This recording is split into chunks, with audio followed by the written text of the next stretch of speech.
भारत की नौसेना के लिए 3 नई स्कॉर्पियन क्लास की पनडुब्बियां बननी थी जो पहले से मौजूद पनडुब्बियों से ज़्यादा बड़ी और ताकतवर होती।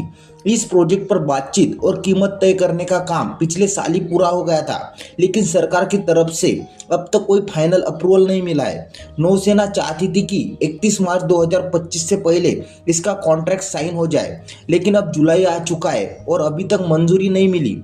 इस वजह से नौसेना और जिस कंपनी को यह काम सौंपा गया था, मझगांव डॉकयार्ड लिमिटेड, दोनों के सामने अभी तक अनिश्चितता बनी हुई है। भारत की नौसेना के लिए 3 नई स्कॉर्पियन क्लास की पनडुब्बियों का प्रस्ताव 11 अगस्त 2023 को प्रोजेक्ट 75 के तहत किया गया था।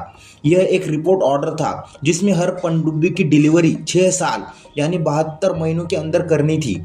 इस प्रोजेक्ट को मेक इन इंडिया को ध्यान में रखते हुए रक्षा अधिग्रहण प्रक्रिया 2020 के तहत रखा गया, जिसमें जरूरी है कि कम से कम 60% काम देश में ही हो।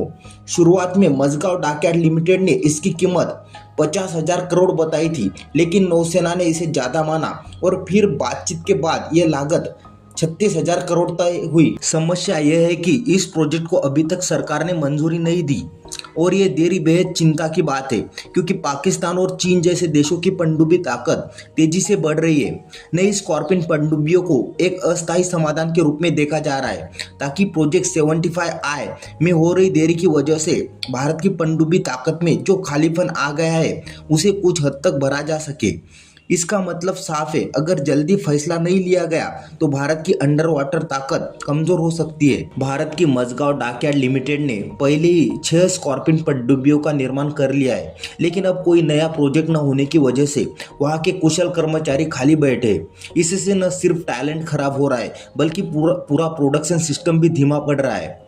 नौसेना बार बार कह रही है कि जल्दी से जल्दी इस प्रोजेक्ट को मंजूरी दी जाए, क्योंकि अगर आज भी कॉन्ट्रैक्ट साइन हो जाए तो पहली पनडुब्बी आने में कम से कम 6 साल लगेंगे। इस बार खास बात यह है कि नए बैच की हर पनडुब्बी में 60% हिस्सा देश में ही बनाया जाएगा, जबकि पहले वाले पनडुब्बियों में यह सिर्फ 20 to 30% ही था।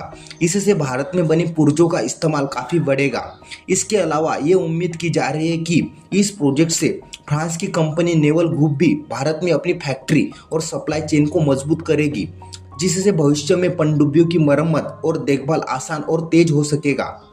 सीधी बात यह है कि अगर देरी हुई तो न सिर्फ नौसेना को नुकसान होगा, बल्कि भारत का डिफेंस मैन्युफैक्चरिंग सिस्टम भी कमजोर हो जाएगा। अभी जो 6 स्कॉर्पियन पनडुब्बियां नौसेना के पास है, उनकी सर्विसिंग और मरम्मत में देरी हो रही है, क्योंकि जरूरी पुर्जे और तकनीकी सहायता जल्दी उपलब्ध नहीं हो पाते।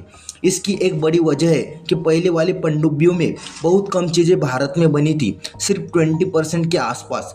बाकी सब कुछ विदेशों से मंगवाना पड़ता है, जिससे वक्त और पैसा दोनों ज़्यादा लगते हैं। अब जो नई स्कॉर्पियन पनडुब्बियां बनने वाली है, उनमें 60% पार्ट भारत में ही बनाए जाएंगे।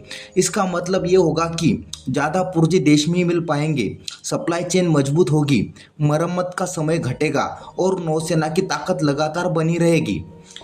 सीधी बात यह है कि नई पनडुब्बियों का प्रोजेक्ट सिर्फ डिफेंस के लिए नहीं, बल्कि भारत को आत्मनिर्भर बनाने की दिशा में एक बड़ा कदम है। तो आज के वीडियो में बस इतना ही। वीडियो अच्छा लगा तो प्लीज़ लाइक, शेयर और चैनल को सब्सक्राइब करना ना भूले।